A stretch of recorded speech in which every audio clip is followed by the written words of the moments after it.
प्राचीन ग्रीस में क्रेट द्वीप पर एक शक्तिशाली राजा मिनोस राज्य करता था। राजा मिनोस के पास एक भयंकर राक्षस था जिसे मिनोटॉर कहा जाता था। वह एक ऐसा जीव था जिसका शरीर इंसान का था और सिर एक सांड का। यह राक्षस भूल भुलैया लैबिरिंथ में रहता था, एक ऐसा जाल जिसमें कोई भी एक बार गया तो वापस नहीं लौट सका। यह भूल भुलैया महान वास्तुकार डेडलस ने बनाई थी और यह इतनी जटिल थी कि इसमें रास्ता ढूंढना असंभव था। हर 9 साल में एक पुराने युद्ध की सजा के रूप में राजा मिनोस एथेंस से 7 युवा लड़के और 7 लड़कियां मांगता था, जिन्हें मिनोटॉर के खाने के लिए भेजा जाता था। एथेंस के लोग इस क्रूर परंपरा से दुखी थे, लेकिन फिर सामने आया एक बहादुर राजकुमार थीसियस। थीसियस एथेंस के राजा एजियस का पुत्र था। वह बलवान, चतुर और न्यायप्रिय था।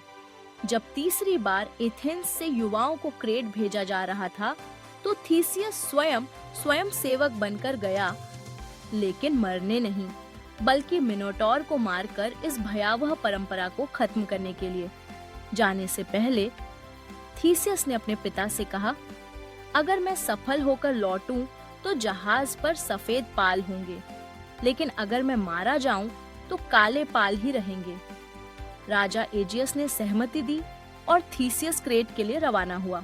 क्रेट पहुंचने पर थीसियस और बाकी कैदियों को राजा मिनोस के दरबार में ले जाया गया। वहां उसकी मुलाकात हुई राजकुमारी एरियाडने से, राजा मिनोस की सुंदर और दयालु बेटी। एरियाडने थीसियस के साहस पर मोहित हो गई और उसे बचाना चाहती थी। एरियाडने ने थीसियस से कहा, मैं तुम्हारी मदद करूंगी, लेकिन बदले में तुम मुझे अपने साथ ले जाओगे और अपनी रानी बनाओगे। थीसियस ने वादा किया। एरियाडने ने उसे एक जादुई धागे की गेंद दी जो डेडलस ने बनाई थी।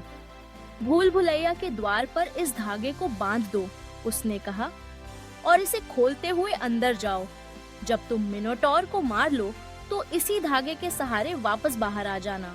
रात के अंधेरे में थीसियस भूल भुलैया में उतरा, एक हाथ में तलवार और दूसरे में धागा।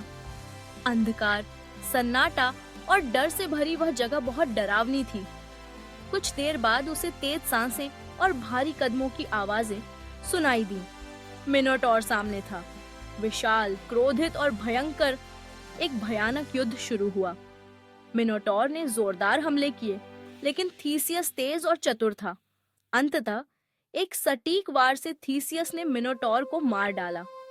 इसके बाद वह धागे के सहारे भूल भुलैया से बाहर निकला, एरियाडने के पास गया और बाकी युवाओं के साथ क्रेट से निकल गया।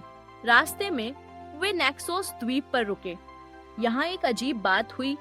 थीसियस ने एरियाडने को वहीं छोड़ दिया। कुछ कथाओं में कहा गया है कि देवताओं के आदेश पर उसने ऐसा किया, तो कुछ में कहा गया है कि उसने अपना मन बदल लिया। एरियाडने बहुत दुखी हुई, लेकिन अंत में देवता डायोनिसस ने उसे अपनी पत्नी बना लिया। थीसियस एथेंस लौटा, लेकिन सफेद पाल लगाना भूल गया। उसके पिता राजा एजियस, जो अपने बेटे की प्रतीक्षा कर रहे थे, काले पाल देखकर सोच बैठे कि थीसियस मर गया। वह अत्यंत दुखी हुए और एक चट्टान से कूदकर अपनी जान दे दी। कहा जाता है कि जिस समुद्र में उन्होंने छलांग लगाई, उसे आज एजियन सागर कहा जाता है। थीसियस और मिनोटॉर की कथा साहस, बुद्धिमानी और त्याग की महान गाथा है। यह दिखाती है कि कैसे बुद्धि और प्रेम की मदद से एक वीर योद्धा एक भयानक राक्षस को हरा सकता है। तभी ही यह हमें यह भी सिखाती है कि जीवन में चूक और भावनाएं भी एक नायक को गलतियों का शिकार बना सकती हैं। Thanks for watching. Please subscribe and like for more videos.